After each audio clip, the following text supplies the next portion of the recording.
Assalamualaikum warahmatullahi wabarakatuh. Selamat pagi anak-anak. Pada kesempatan ini kita jumpa lagi di pembelajaran tematik kelas 5 tema 1 subtema 3 di pembelajaran yang ketiga untuk pelajaran PPKN, IPS dan Bahasa Indonesia. Kompetensi dasar dari PPKN yaitu mengidentifikasi nilai-nilai Pancasila dalam kehidupan sehari-hari. Untuk IPS, mengidentifikasi karakteristik geografis Indonesia sebagai negara maritim. Untuk Bahasa Indonesia, menemukan ide pikiran dalam teks, lisan, dan tertulis. Tujuan pembelajaran, siswa mampu mengidentifikasi pengaruh kondisi geografis bangsa Indonesia sebagai negara maritim dan kepulauan terhadap kondisi sosial dan ekonomi masyarakat secara peduli. Dengan membuat clipping, siswa mampu membedakan pengaruh kondisi geografis bangsa Indonesia sebagai negara maritim. Dengan membaca dan menulis, siswa menentukan ide pokok dari bacaan secara percaya diri. Dengan membuat laporan, siswa menyebutkan perilaku yang sesuai dengan nilai-nilai Pancasila dengan percaya diri.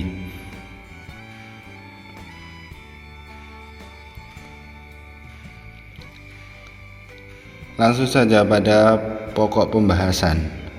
Silakan dibuka buku tematiknya pada halaman 142.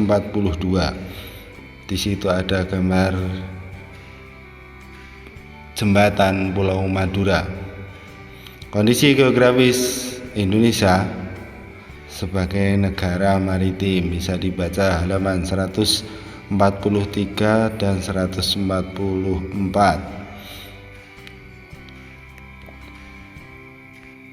Setelah membaca teks, sebutkan jenis-jenis usaha atau pekerjaan yang berkaitan dengan pemanfaatan sumber daya laut di Indonesia. Berikut contohnya. Berbagai jenis pekerjaan yang berkaitan dengan pemanfaatan sumber daya laut. Pertama itu nelayan, yang kedua pertambangan minyak lepas pantai, yang ketiga sebagai sektor usaha wisata seperti pegawai hotel, warung makan, toko cenderamata, penyewaan perahu, dan alat-alat permainan air, pelayaran, berbagai sektor usaha di pelabuhan. Selanjutnya, apa saja dampak positif dan negatif dari Indonesia sebagai negara maritim? Dampak positif dari Indonesia negara maritim yaitu pertama, memiliki keragaman potensi alam dan hasilnya, memiliki keberagaman dan kekayaan budaya, memiliki keberagaman sumber daya manusia. Kedua, bidang transportasi, berpotensi meningkatnya infrastruktur di berbagai daerah karena banyaknya wisatawan yang berkunjung. Bidang ekonomi, menjadi jalur perdagangan internasional, juga berpotensi menambah devisa negara melalui pengembangan destinasi pariwisata. Sedangkan dampak negatif dari Indonesia negara maritim yaitu yang pertama, tidak meratanya potensi alam dan sumber dayanya manusia, tidak meratanya pembangunan dan pemerataan hasil-hasilnya, rentan terjadinya konflik kedaerahan. Yang kedua, sering terjadi bencana alam. Indonesia berada pada jalur pertahanan lempeng kerak dunia. Pergerakannya dari lempeng tersebut dapat berakibat pada terjadinya bencana gempa bumi. Selain itu, muncul banyak gunung berapi juga menjadi potensi bencana alam.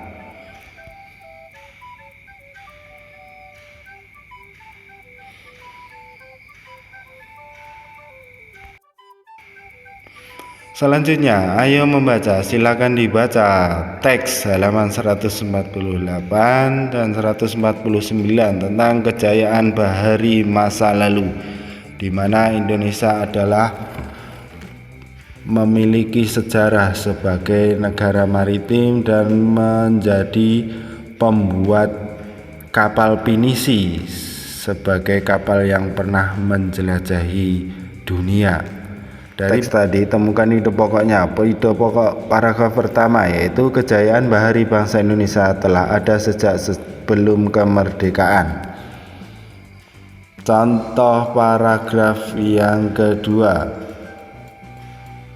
yaitu penemuan situs prasejarah di gua-gua Pulau Muna, Serang dan Arguni yang dipenuhi oleh lukisan-lukisan perahu layar menggambarkan bahwa nenek moyang bangsa Indonesia merupakan bangsa pelaut.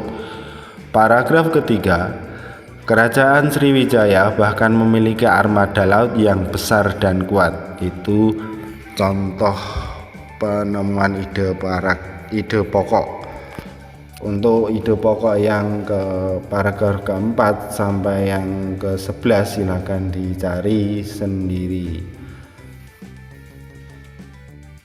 Selanjutnya, tahukah kamu meski terdiri atas 5 sila, namun Pancasila itu merupakan satu kesatuan yang utuh.